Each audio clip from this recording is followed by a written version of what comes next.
Mehed ja naised veedavad suure aja oma elust tööl ja sõltuvad tööl valitsevatest tingimustest. Ühiskonnas on kahjuks ikka veel levinud eelarvamused, justkui mõned tööd ja töö tegemise viisid sobiksid kas ainult naistele või siis ainult meestele. Nii see siiski ei ole. Töötingimused ja tehnilised vahendid, mida tööandja pakub, peavad sobima nii naistele kui ka meestele. Töökeskkonda tuleb vajadusel muuta nii, et nii naistele kui ka meestele on loodud võrdsed võimalused nendes oludes töötamiseks. Muidugi täidavad naised ja mehed sageli erinevaid tööülesandeid.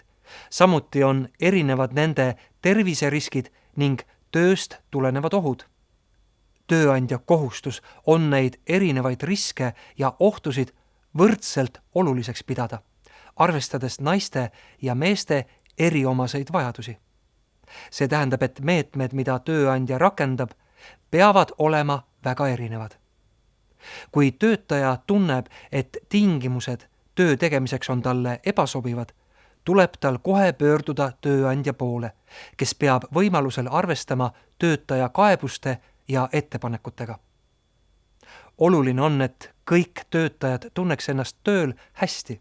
Tööandjal on kohustus hoiduda diskrimineerimisest töökohal ja luua sellised töötingimused, mis ei võimalda töökohal ebavõrdset kohtlemist.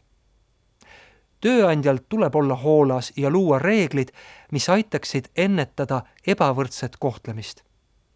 Sellised reeglid peavad olema arusaadavad ja teatavaks tehtud kõigile töötajatele.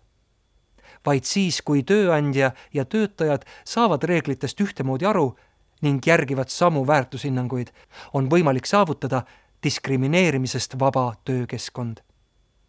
Kui tekib diskrimineerimise kahtlus, tuleb seda märgata.